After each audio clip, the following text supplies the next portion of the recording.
प्रेम से बोलो शिव शंकर भगवान की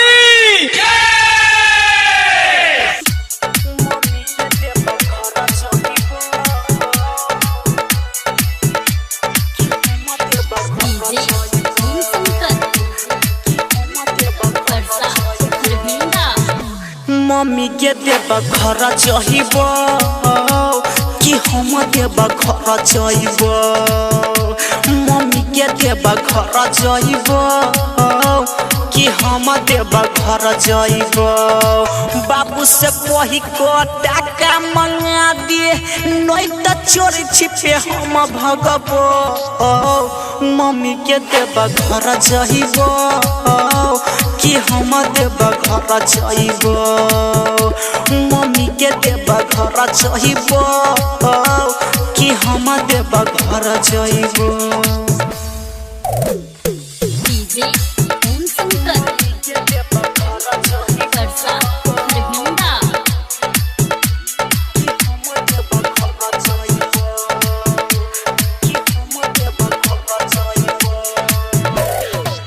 सबटा संगी साथी हमर जाय छै लक काने पर कमर।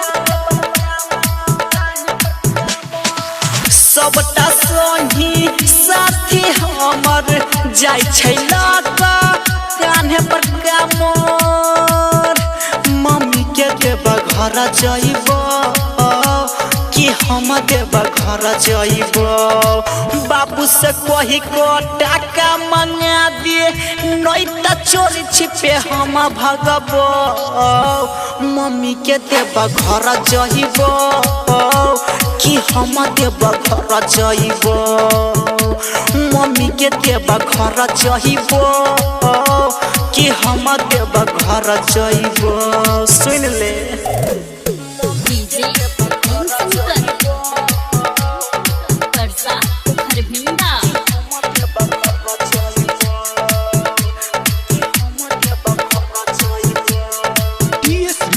स्टूडियो दरभंगा। किन कोहया नदी गेरुआ कपर नहीं तो रोज करब लफरे।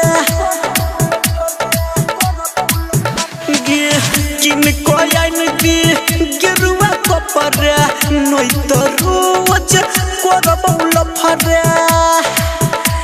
मम्मी के देव घर जाइब कि हम देव घर जाइब। बाबू से कही को टाका मंगा दिए नहीं तो चोरी छिपे हम भगब।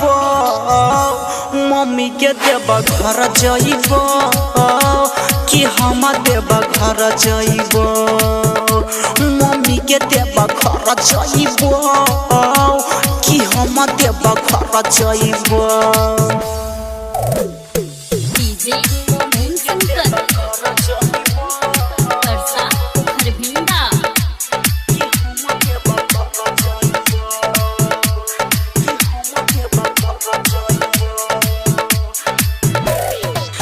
कहे छो राइटर बउआ तोरा गरलै भेलै पैरी में मोरे।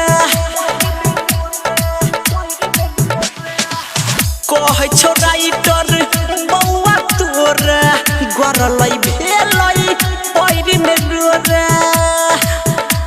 मम्मी के देव घर जाइब मम्मी के देव घर जाइब।